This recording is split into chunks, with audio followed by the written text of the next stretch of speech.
Hello， 大家好，有個慳家人啊，嚟加拿大老友嘅，認唔認得呢度啊？新旺角廣場呢，呢度真係好多嘢食啊！不過平時呢，呢度都相當之人多嘅喎。今次嚟呢，我哋諗住食個下午茶，邊一間就係啱啱裝修完嘅呢個強記雞粥啊！強記雞粥上次上嚟食噶啦，不過呢太多人啦。咁而家呢，趁住 weekday， 咁啊星期一至五，咁啊喺呢個5點前過嚟試下，咁睇下佢得唔得啦？係咪？強記喎，之前食開都幾平嘅，唔知而家得唔得啦？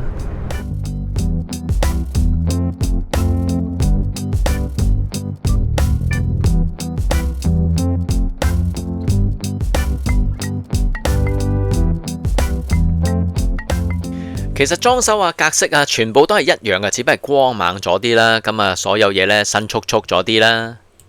感覺上呢，其實我都覺得乾淨咗嘅噃。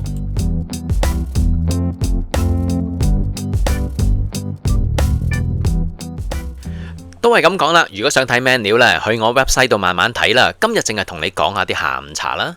嗱，不過介紹下午茶之前呢，原來佢而家呢係有午餐食嘅喎，午餐圍起上嚟呢，13到15蚊不等嘅，而且呢都有嘢飲嘅。雖然呢得熱飲同餐湯，咁但係呢，喂，有得飲兩樣嘢喎，咁所以價錢呢又幾好喎。下次嚟試下晏晝啊，不如。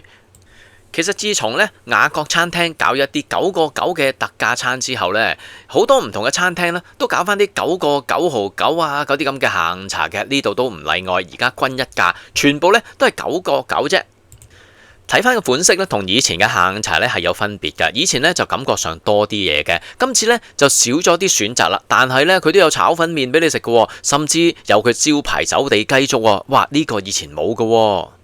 另外同以前一樣啦，你都係加5蚊呢換一個小食嘅，咁佢炸鮮奶啊、錦鹵雲吞啊、豆沙鍋餅呢啲全部都係加5蚊雞有喎。呢啲咁嘅小食其實呢，得閒出嚟食下都幾好噶，起碼你屋企啊想炸嘢呢都唔係咁方便啊嘛。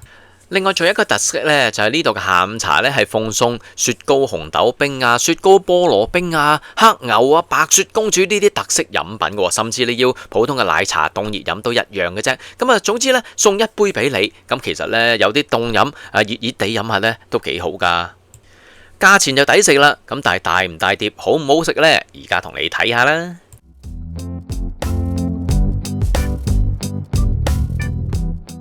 利德強記雞粥啊，原來佢嘅招牌雞粥可以喺下午茶食到，梗係叫過嚟試下啦。睇翻個碟頭呢，又唔係話太細嘅，一大碗咁樣啦。上面都有呢啲花生啊、蔥花喺面頭喎，睇起上嚟都幾吸引嘅。啲雞呢，望落去都唔少嘢㗎噃，睇又好睇啦，唔知好唔好食呢？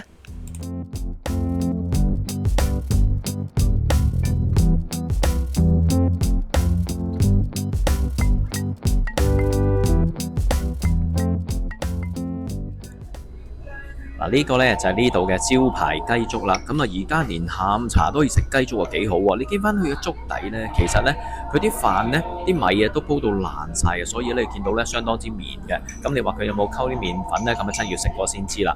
至於雞方面呢，佢都係比較係全部都係有骨嘅雞啦，咁就係比較新鮮少少啦，唔會話就咁俾啲雞柳你。有陣時我哋好驚呢，就咁齋俾雞柳你呢，冇啲雞骨整嘅湯呢，就唔係咁好飲嘅。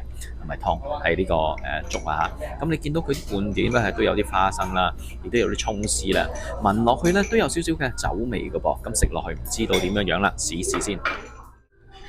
食落去呢個雞粥呢，其實係幾綿㗎。咁啊，但係呢，我覺得呢啲米呢真係唔係咁點講呢？唔係話食到出嚟啊，可能佢都係溝咗啲麵粉，令到佢呢感覺上呢就結啲啦。咁啊，啲雞嚟講呢，全部呢都有骨嘅，咁所以食起上嚟呢就要小心啲啦，唔好冚親啦。味道呢可以食到少少嘅酒味嘅。咁調味方面呢，呢一個真係好正㗎。如果用嚟夜晚做宵夜更加之好啦。食落去嘅時候呢，你就會食到呢啲花生啦。其實佢個味道呢幾好食喎，起碼呢就冇呢個油益味啦，亦都唔會有啲過咗氣嘅感覺啦，好似真係新鮮炒完抌落去咁。咁啊，亦都有啲葱啦，咁啊食到啲薑呢，就算係食到薑呢，佢都切得好細嘅，咁所以食落去呢都唔會話太辣嘅。呢一個雞粥啊，真係招牌嘢嚟嘅。不過食嘅時候呢，真係要小心啲啊，因為呢，佢係新鮮成隻雞咁樣整落去呢，真係有啲碎骨出嚟嘅。如果俾啲骨慘親呢，你話真係唔好唔叫痛啊！嗱，至於啲雞方面呢，我覺得呢，佢嘅雞呢係比較滑嘅，咁但係呢，佢呢可能真係冇乜點調味呢，就即刻整隻雞落去煲雞粥啊，所以呢，嗰個雞嘅底味呢係比較淡身少少嘅。咁如果你真係諗住食到有好大陣雞味呢，咁可能呢，你要食粥啦，因為呢啲味可能落晒啲粥度啊嘛。嗱，總括嚟講呢，我覺得呢個雞粥呢其實都係抵食噶。雖然呢啲雞呢可能真係煮晒啲味出嚟啊，咁但係啲精華落晒啲粥度呢，連埋啲粥食咪 OK 啦。咁啊呢一個招牌嘢呢，9.9毫9已經有啦，所以價錢嚟講呢，相當抵食啦。下次嚟嘅時候呢，記住試下呢一個啦。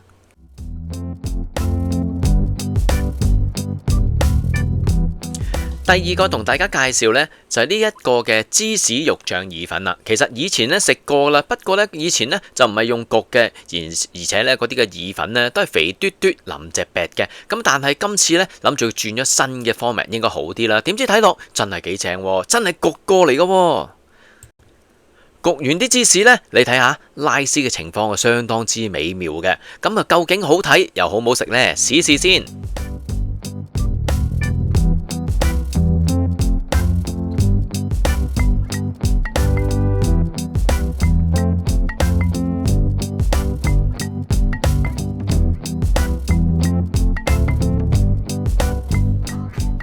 跟住呢一個呢，就係應該正常嘅肉醬意粉啦。佢呢係焗肉醬意粉喎，雖然好似冇寫焗㗎，咁但係佢都係焗出嚟嘅。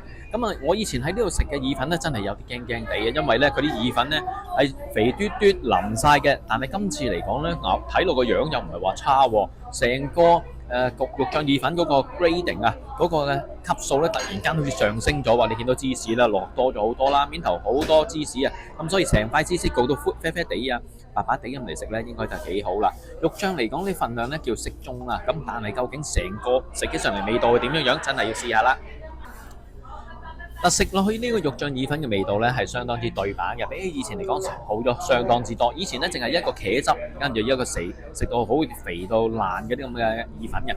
呢次嘅意粉呢個質感呢就比較好啲啦。雖然佢都唔係話比較瘦身，或者係比較韌啲嘅，比較彈牙啲嘅，都起碼好過之前好多啦。芝士方面呢，如果你食咗成塊芝士咁樣食呢，你會食到有少許鹹嘅，咁但係唔緊要啦，你撈埋嚟食噶嘛。肉醬方面呢，其實我覺得係份量嚟講稍為係少咗少少啦，所以我揾呢可能都係食咗1-2粒嘅啫。咁啊，但係唔緊要啦，啲醬汁啊搭夠，咁啊撈起上嚟呢，成個味道呢就唔係話十分酸嘅，亦都唔會話太甜。咁但係撈埋啲芝士呢就好好食啦，唔撈芝士呢可能就爭少許啦。我就覺得呢個芝士肉醬意粉呢，的確係比以前好咗好多嘅，而且味道呢，我幾中意食噶啦。係肉醬啊少啲，咁但係撈埋咁多芝士呢，真係一啲都唔覺有咩問題嘅，正啊！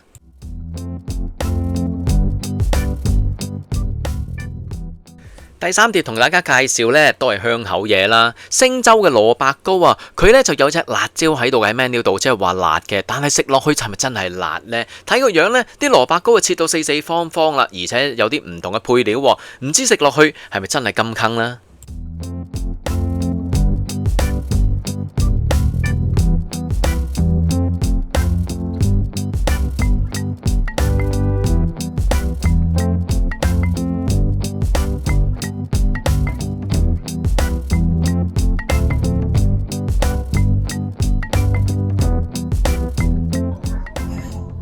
呢一個呢就係星洲蘿蔔糕啦，你見到啲蘿蔔糕佢全部呢都係切開一個差唔多一個 cube 咁樣嘅立方體咁樣樣嘅。咁當然啦，有啲呢就會細嚿啲，有啲大嚿啲啦。再唔係嘅有啲三角形都有嘅。咁配料方面呢，你見到有啲乜嘢啦？有啲蝦啦，呢啲蝦呢就係比頭先錦路雲吞嗰啲蝦呢更加之大隻嘅。仲有一啲嘅雞啦，呢啲雞呢就係純粹雞柳啊，就唔會有骨嘅。咁仲有啲蛋絲啦，同埋應該有啲冬菜之類嘅。咁啊食起上嚟呢，應該都幾爽口下嘅。咁究竟味道呢調校成點呢？睇起上嚟呢，我都見到好多咖喱嘅色嘅。咁啊應該啊，星洲嘅蘿蔔糕實際上呢，即係咖喱蘿蔔糕啊嘛。究竟味道點樣樣呢？試試先。佢個咖喱味咧又唔會太搶嘅，少少地啦，亦都食唔到有啲好粉嘅感覺，因為有陣時佢哋整咖喱咧用啲咖喱粉咧差唔多好似成口粉咁嘅，但係呢度咧就唔多講啦。佢個咖喱嗰個蘿蔔糕嘅 texture 咧個質感咧都係唔錯嘅，食起上嚟咧都叫做幾滑下啦，就唔會話有啲咩鞋下或者硬嘅感覺啦。咁啊，至於其他配料點樣咧，真係試下先知啦。出奇地咧，佢啲雞咧其實裡面有雞味過頭先我哋雞粥嗰啲雞喎，咁但係呢啲咧好明顯咧就係雞柳嚟㗎啦，咁所以咧你都唔好 expect 咧係十分之香口啦，但係佢都醃過嚟咧有少少雞味都 OK 嘅。至於啲蝦嚟講咧，你見到比頭先咧係更加之大隻嘅，咁咬落去咧都有啲彈牙嘅感覺嘅，所以如果你中意食呢啲咁嘅配料咧，呢一個亦都唔差㗎。總括嚟講呢，呢個星洲蘿蔔糕，我覺得如果你一班人嚟食呢係幾好嘅，一人食幾嚿，咁香口嘢分享一下嘅。咁但係如果你一個人食呢，可能就真係會漏咗少少啦。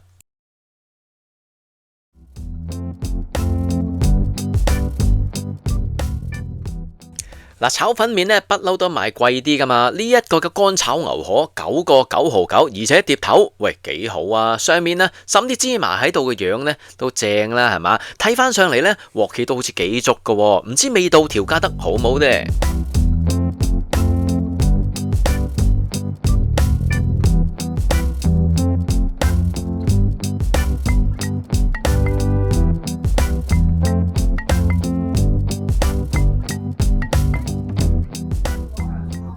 再嚟講下呢一個嘅乾炒牛河，睇翻乾炒牛河咧，佢真係炒得幾香口啊！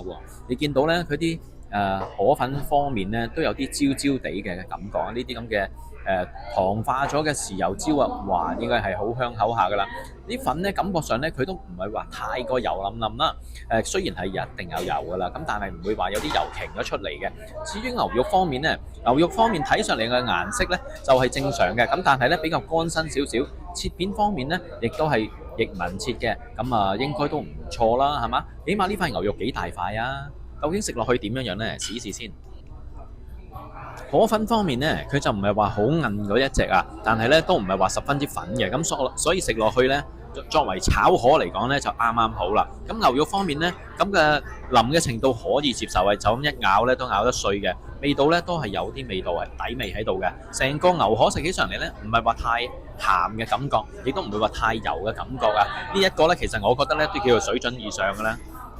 嗱，我就覺得呢度嘅乾炒牛河呢，9個幾，哇！其實已經值回票價啦，分分鐘呢一個仲靚過你喺 food court 度食啦。咁材料肯定多翻少少啦，炒嘅鑊氣亦都幾好啊。咁加埋有杯茶俾你，哇，抵食啊！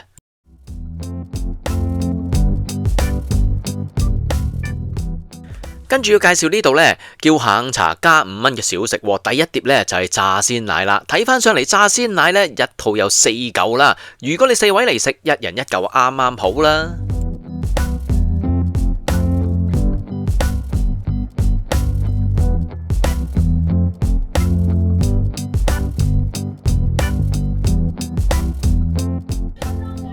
另外呢個小食要介紹呢，就係炸鮮奶啦。炸鮮奶呢，佢一克呢就有4件喎，呢一個呢係小食價嚟嘅。咁你見到每一格呢都係正正方方嘅，咁睇起上嚟呢都 OK 嘅。咁呢一邊呢就炸得燶啲，咁睇翻去呢一邊呢就平滑啲，咁應該係一個面一個底啦。咁但係裡面究竟點樣樣呢？當我哋夾開佢就知道㗎啦。哇，都幾脆口下喎，新鮮嘅果然唔同。呢啲真係要出嚟食先得㗎。當你夾開佢嘅時候，睇下裡面點啦。裡面呢。哇！鮮奶醬啊，白白地啊，唔知味道點啦，但係睇上嚟呢都軟強強㗎，都幾靚㗎噃。究竟味道如何呢？試試先知啦。食落去呢個炸鮮奶呢都幾好食㗎喎，面頭呢真係好脆下嘅，咁因為新鮮啊嘛。裡面嘅鮮奶嘅漿呢，我覺得係有啲落咗呢個椰子嘅，咁所以有少少椰子味。佢咧就唔係話特別甜嘅，係香啦，因為落咗椰子嘛，所以有啲椰香味嘅，食落去咧都幾舒服㗎。咁所以咧，如果你真係中意食啲甜品，又唔想食太甜咧，呢一個 OK 喎。雖然面頭咧都有少許油膩啦，咁但係食啲咁嘅炸嘢，梗係有少少油膩先好食嘅。其實我覺得呢，你想食炸鮮奶呢，都唔係話好多地方有得食啊。呢度呢，你淨係俾5蚊就有4嚿啦。咁所以少少地食下，久唔久食下呢，都幾好噶。而且佢椰奶啊，真係幾香口下噶。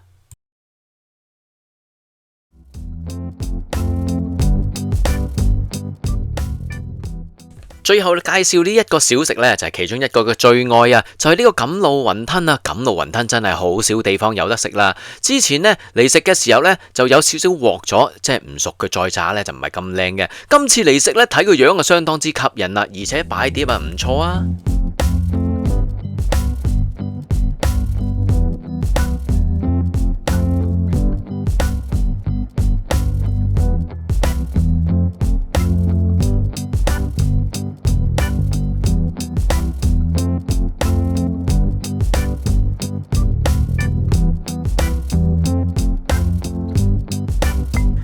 食呢個錦鹵雲吞呢，記住落多啲汁啊，因為落多啲汁嘅時候呢，你食出嚟個味道呢更加之強烈啊，就唔會話太淡口啦。如果唔係，翻屋企食薯片算數啦。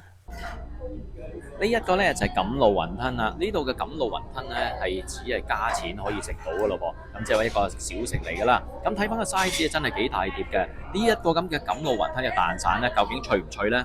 我試下先，啪啪聲喎，真係脆喎，比起之前好好多。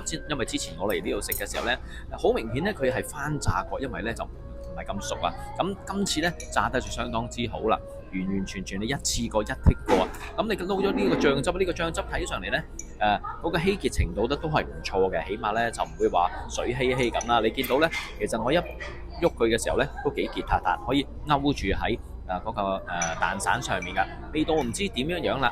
講開呢個配菜先啦，佢啲配菜裏面呢，有啲乜嘢呢？有啲生菠蘿啦，呢啲新鮮菠蘿呢，就唔係話喺個罐頭度嗰一隻啦，有少許嘅呢啲咁嘅 scallop 嘅大紙仔啦，呢啲呢，價錢係唔貴嘅，不過肯俾你呢，相當之好啦，亦都有蝦仁啦，咁叫做有啲海鮮咁樣俾你啦。如果想食呢啲雲吞呢，其實有啲咁嘅撈埋一齊食呢，都幾好食喎，味道唔知點啦，試試先。哇！呢個錦鹵雲吞啊，真係應該叫嚟食啦，因為呢咬落去相當之脆啊，相當之新鮮啊。我呢就唔係咩特別製造嘅，佢咁啊，佢都係一個 standard order 呢。咬落去真係卜卜脆啊，而且呢撈埋啲汁呢，佢捉入佢嘅汁呢，亦都唔係話太過強嘅味道呢，搶晒啲醋味咁樣啦。咁啊啲生果唔知點樣啦，應該都係比較酸啲，因為新鮮生果煮完之後酸啲噶啦。咁啊，總之呢一個蛋散食落去呢，真係好好食喎，而且佢啲份量呢，亦都唔少啊。嗱，佢啲帶子同埋啲蝦咧，亦都冇啲唔好嘅腥味喎。我覺得啊，佢都應該少少處理過嘅。不過咧，喺呢個咁酸嘅汁咧，咁啲味咩味都應該整走晒㗎啦。總之食落去咧，都叫唔會話好霉嘅，都幾彈牙下嘅。咁啊，呢一個真係抵食啦，加幾蚊雞啫嘛。果然啦，呢一個菠蘿呢真係新鮮啊！點解呢？因為食落去真係好酸㗎。咁但係冇所謂啦。咁啊，新鮮菠蘿溝埋落去有啲酸味，加翻呢個咁嘅甜甜地嘅酸味咧嘅醬汁呢，又特別好食嘅。咁所以呢一個呢都幾好食㗎。呢一個真係幾出㗎。喂，如果你真係諗住嚟呢度食呢，不妨真係加幾蚊叫多呢個小食試下。其實呢個錦鹵雲吞呢，佢啲醬汁呢係好食嘅，但係啲配料嚟講呢，就叫比較正常普通咗少少啦。咁就佢唔會有啲咩青椒啊，或者有啲紅椒啊，咁啊又或者肉絲之類嘅，主要呢都係靠呢個帶子粒啦，或者係蝦嘅啫。嗱，對我嚟講呢，5蚊雞可以食到錦鹵雲吞，而且裡面啲料呢亦都有帶子粒啊，或者係蝦咁樣衰嘢。你話呢啲嘢呢，雖然係海鮮，但係都好平啫。咁但係人哋用心整俾你，而且都幾考功夫㗎。咁所以呢一味呢，如果你中意食呢啲咁小吃呢，真係好好食啊！嗱，最尾咧都介紹下呢度啲特飲喎。所謂特飲咧，就係下午茶送俾你飲噶啦。呢一個咧就係黑牛啦，即係可樂加雪糕啦。呢一個咧，哇，白雪公主啊，即係話雪碧加雪糕嚟嘅啫。甜嘅雪糕加甜嘅汽水，點會唔好飲啊？嗱，菠蘿冰你飲得多啦，加埋雪糕咧，就唔知會唔會搞肚啦。起碼當日咧，我食完之後都冇搞肚啊。不過咧，啲菠蘿咧就係鮮菠蘿嚟嘅，咁所以咧係真係比較酸啲噶。咁啊，但係溝咗雪糕啊，溝咗啲汽水嚟食咧都可以啦。最後尾呢杯呢，就係好多人嘅摯愛雪糕紅豆冰啊！雪糕呢都叫做 OK 嘅，咁但係啲紅豆呢，我食落呢就稍為覺得佢比較硬身少少啦，而且啊真係好多人叫噶，咁所以呢，近住差唔多5點啊或者4.9嘅時候呢，已經冇晒紅豆冰啦，咁所以如果想食嘅時候呢，可能要早啲嗌嘅。好啦，埋單俾錢啦，呢條數相當容易計啦。我哋叫咗4個嘅下午茶，再加2個小食，所以9個9乘4，再加10蚊雞呢，總數呢，加埋稅就係56個05啊。當然啦，加貼士啊。好啦，強記雞粥，我覺得呢度食嘅下午茶呢，真係幾抵食喎！9個9唔使10蚊之餘呢，仲包你呢個凍飲，仲可以叫特飲添。而且你加5蚊叫啲小食呢，都唔係就咁 hea 俾你，求其呢整幾條肉俾你啊，或者整幾個蘿蔔糕啊算數嘅，而係真係整得幾特色嘅特色小食嚟嘅喎。5蚊雞真係相當之抵啦。咁所以如果你真係啱時間，可以5點前嚟嘅時候呢，呢一度食下一個下午茶或者當個晚飯都幾抵食啊！碟頭亦都相當之大嘅。不過唔好處呢，就係佢5點就完嘅啦。即係話你落唔到單呢，咁你就冇得再落單嘅啦。咁所以如果有興趣嚟嘅時候呢，不妨呢嚟試下啦。你又有冇嚟過呢個強記？如果你想睇晒全部 menu 呢，入我網站就可以睇得到噶啦。點樣做？睇下下面條片就知嘅啦。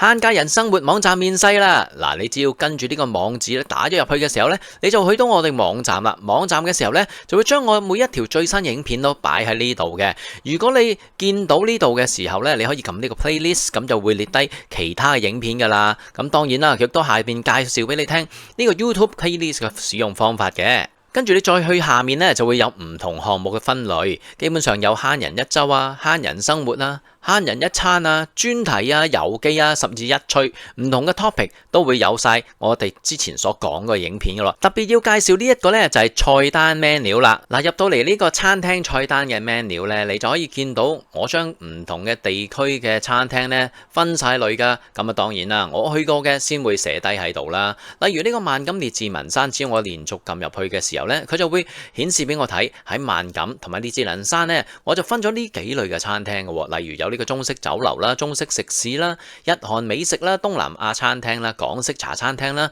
甜品小食、西式嘅快餐啦或者餐廳啦，仲有越南餐廳嘅。譬如我想揾呢個港式茶餐廳先算啦，撳入去嘅時候呢，我就會見到唔同嘅茶餐廳嘅名字噶啦。咁啊，當然啦，我哋可以是但揀一間嘅，例如我想揀呢間嘅茶記啦，好唔好啊？入去茶記睇下嘅時候呢，佢就會有咁嘅 menu 啦。當然咁樣睇得唔清晰嘅時候呢，我哋可以撳呢個掣呢，將個 menu 打橫咁擺啦。每一格呢，佢就顯示出嚟啦。當我哋連續開嘅時候呢，就會睇到佢唔同嘅餐牌噶啦。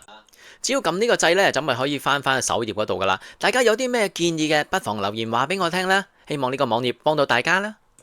好啦，呢條片就去到呢度啦。請大家訂閱、點讚、留言、分享俾你嘅朋友啦。係咁啦。下次再見，拜拜。